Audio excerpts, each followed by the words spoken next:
కానీ ఈ రోజు మీరు చేస్తున్న కట్టడి దానికన్నా రెట్టింపుగా వస్తారు కూడా జనాలు.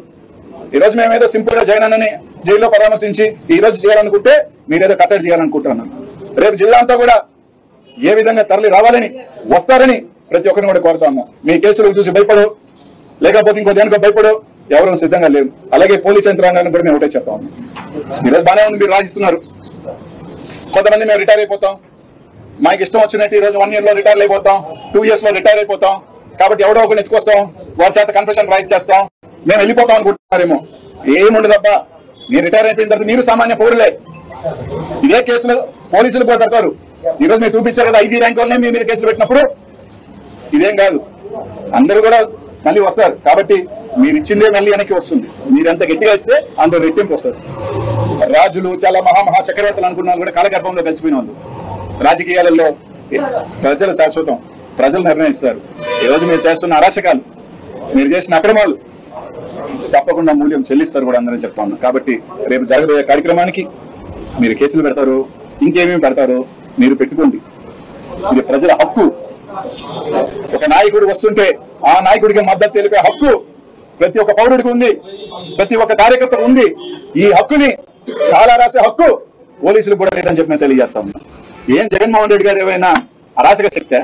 జగన్మోహన్ రెడ్డి గారు ఒక మాజీ ముఖ్యమంత్రి, ఒక పార్టీ అధ్యక్షుడు దగ్గరికి వస్తా ఉంటే కార్యకర్తల్ని నాయకుల్ని పోవద్దు అని చెప్పేదానికి ఎస్, మీరు జైలు వరకు కావాలంటే జైలు ప్రొటెక్షన్ కావాలంటే 20 మంది 30 మంది అరెస్ట్ చేశారంటే బానే ఉంది.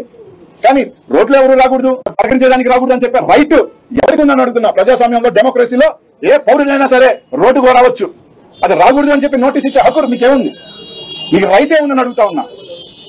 కాబట్టి మీరు 100 కాదు 1000 కేసులు పెట్టుకోండి. రేపు అందరూ ఒకటే పిలుపునిస్తా ఉన్నాం. అన్నా ప్రతి ఒక్క వైఎస్ఆర్ కాంగ్రెస్ పార్టీ అభిమాని సరళి రండి, కేసులు పెడతారా? మీ అందరికన్నా ముందు కేసులు పెట్టుకునేదానికి నాయకులుగా మేము సిద్ధంగా ఉన్నాం. రోజు ఇక మీదట నేల మీద పడుకోవటం అలవాటు చేసుకోండి. మంచాల మీద పరుపుల మీద పడుకోవటం మానేసేయండి. రోజు కూడా నేల మీద పడుకోవటం అలవాటు చేసుకోండి. అదేవిధంగా ఇంట్లో ఉన్నటువంటి వెస్ట్రన్ కమోడ్లు అవి మార్చి ఇండియన్ టాయిలెట్ పెట్టుకోండి. ఎందుకంటే అలవాటు చేసుకోవాలి, ఇండియన్ టాయిలెట్ అలవాటు చేసుకోవాలి. అంతేకాకుండా దొడ్డు బియ్యం, రోజు బిర్యానీలు పలావులు తినటం మానేసి దొడ్డు బియ్యం తినటం అలవాటు చేసుకోండి. అర్థమవుతుందా? అంతేకాకుండా రోజు నాన్ వెజిటేరియన్ కూడా మానేయాలరా మీరు అందరూ కూడా. రోజు నాన్ వెజ్ మానేయాలి. వారానికి ఒక రోజు, అది కూడా 200 గ్రాములు మాత్రమే తినటం అలవాటు చేసుకోండి. సెల్ ఫోన్లు మాట్లాడటం, నిమిషానికి ఒకసారి ఫోన్ మాట్లాడటం కూడా మానేసేయండి రా బాబు. ఎందుకంటే రేపు మీరు చేరబోయేది శ్రీకృష్ణ జన్మస్థానానికి. అక్కడ వారానికి 2 సార్లే ఫోన్ టోకెన్లు ఇస్తారు. కాబట్టి ఈ చేతిలో ఫోను, ఈ చేతిలో ఫోన్ పెట్టుకుని ఈ చెవిలో ఒక ఫోను, ఇవన్నీ మానేయండి రా బాబు. కుదరదు ఇవన్నీ. వారానికి 2 ఫోన్ టోకెన్లే మీకు ఇచ్చేది. 2 సార్లు మాత్రమే మీరు మాట్లాడగలిగేది.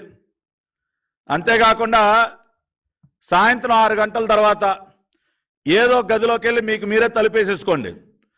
ఎందుకంటే జైల్లో మీకు తెలుసు కదా, సాయంత్రం 6కి సెల్ లాకప్లో తాళం వేస్తే మళ్ళీ ఉదయం 6 గంటలకే మళ్ళీ తెరిసేది. కాబట్టి ఈ సైకో బ్యాచ్ మీరు అందరూ సాయంత్రం ఏదో గదిలోకి 6 అవగానే ఏదో గదిలోకి వెళ్ళి తాళం వేసుకుని ఉండటం అలవాటు చేసుకోండి. ఉన్మాదుల్లా ప్రవర్తించే వాళ్ళు మా ఎన్డీఏ కూటమిలో లేరు, నీ దగ్గర ఉన్నారు.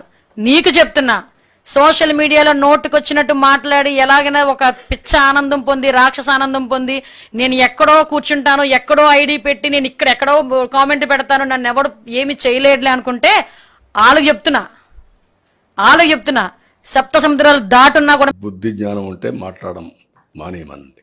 బుద్ధి జ్ఞానం లేకపోతే మాట్లాడమనండి. మీ ఇంటి మీద నీళ్లు వస్తాయని ఆకాశంలో పోతాను, ఇంటికి నీళ్లు రాకుండా చూసుకోవాలి.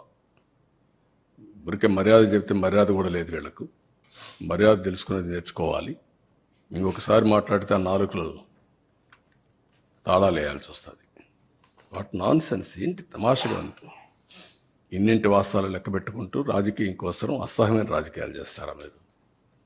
కక్కుర్తి రాజకీయాలు పడతారా మీరు? మాట్లాడేవాళ్ళు లేరని మీ ఇష్ట ప్రకారం మాట్లాడతారా? విషయం కక్కుతారా?